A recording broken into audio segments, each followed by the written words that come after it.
Morning, good afternoon, good night, depending on where you're watching me from. This is Synergy Program Managers bringing you this video this time. Today we'll be looking at condensate tanks, uses and components. Condensate tanks, uses and components.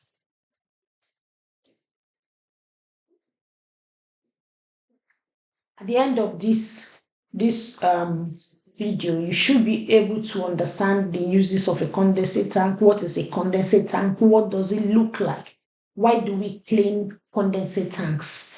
And the part two of the video, you're going to see how we develop condensate tank schedule, the condensate tank cleaning schedule using Primavera pieces. So it's going to be a two-part video. The first part, you're going to understand everything else. So just to give you a heads up, a background knowledge of what condensate tank is all about. Maybe you're hearing it for the first time, and what is it used for, and why do we even clean it, and how do we develop a schedule? How do we develop a schedule for cleaning? So we'll do a demo of a typical tank cleaning schedule, in this case, condensate tank cleaning schedule for your viewership. Now, the next is what is a condensate tank? That's the question. What is a tank? Is a tank, it's a vessel. It's a vessel, usually in cylindrical form. Yeah. It's a vessel used to collect and store condensate, which is the water formed when steam cools. When you have boiling water, maybe in your kettle, you see that steam that evaporates after some time, condenses. When it condenses, it forms water bubbles. That is what we call condensate. That's what we call condensate, because it cools and condenses back into liquid in a steam system. It cools and condenses back into steam. So when it becomes very hot, heats up and gets to the gaseous state, then it starts cooling down. It cools down into liquid. That's what we call condensate. Then when steam transfers its heat to a process or heating system, it condenses into hot water called condensate. Hot water called condensate. This condensate still contains a lot of heat, energy, and treated water. So instead of being wasted, it's collated in a condensate tank. Still has a lot of heat there and a lot of other gases inside of it. So instead of being thrown away, wasted, it is collected back. A condensate tank is a key part of a steam system that collects, stores, and returns condensed steam to the boiler, improving efficiency and conserving energy and water.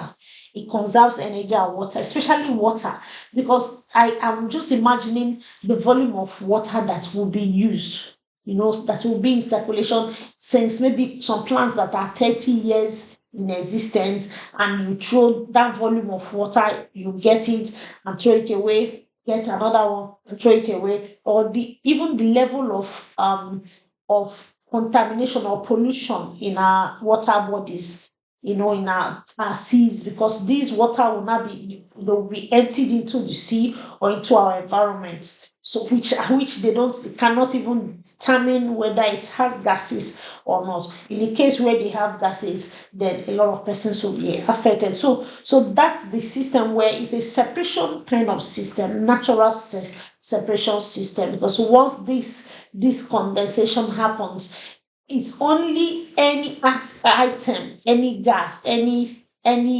particle that can condense. That is the only one that can go into the condensate tank. But the others that does not get to that temperature, they will find themselves quarantined somewhere else. Next is purpose of a condensate tank. What's the purpose? It collects condensates from same lines. I mentioned it in the, like, from exchangers or process equipments. It collects that energy. Then you have the trap gas space where other gases that cannot condense will be allowed to find their way to other containers, while these ones will now follow through that pipe straight into the next week's work or the next period, depending on what is required. Then now it allows for reuse. The condensate can be pumped back to the boiler, feed water system, reducing fuel and water treatment costs. It acts as a buffer.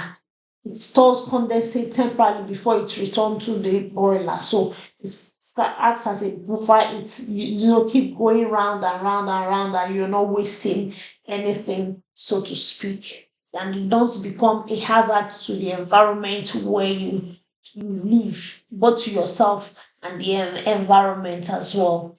Then helps remove non-condensable gases like air or CO2. I mentioned that it helps us to do that separation. So a lot of other chemicals are found inside this steam, so to speak. So you don't want to take chances. You want to be sure that what I'm putting in here is 100% condensate. It's 100% condensate. It helps remove non-condensable gases like O2. It helps to remove non-compostable titles. Then the last is push. So the last it helps to provide steady supply of water, preventing cavitation of the pipes. It helps to provide steady source of water for the pipes so that they will not become or blocked, so to speak.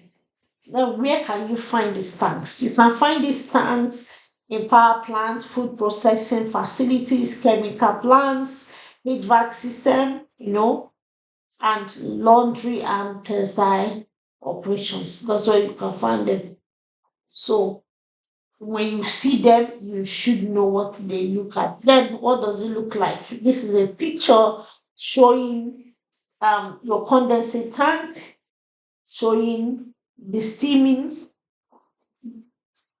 So this is your condensate tank. This is your condensate tank in this picture. So this here is where you have your boiler, your steaming, and this is the pipe going into the space. So when they get here, the condensate will now start forming into water. Remember, it's coming here um like air, right? It's coming here like very hot air at a high pressure. When it gets here, the pressure starts dropping and it now forms into liquids and it goes into this point. But hot, very hot water, it goes into the condensate tank, right? Then in the condensate tank now it's sent back to the boiler. The boiler gets to then the good thing is at this point you have the trap gases. In that space you can separate other gases that are not condensate, and then like CO2, H2S, they will now be sent out of that particular. So that way the condensate is also purified, so to speak.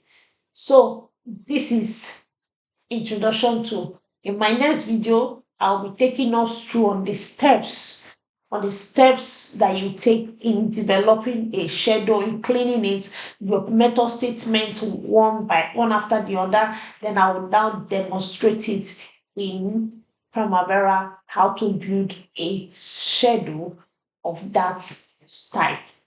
Thank you. Watch out for part 2 of this video. Bye. God bless.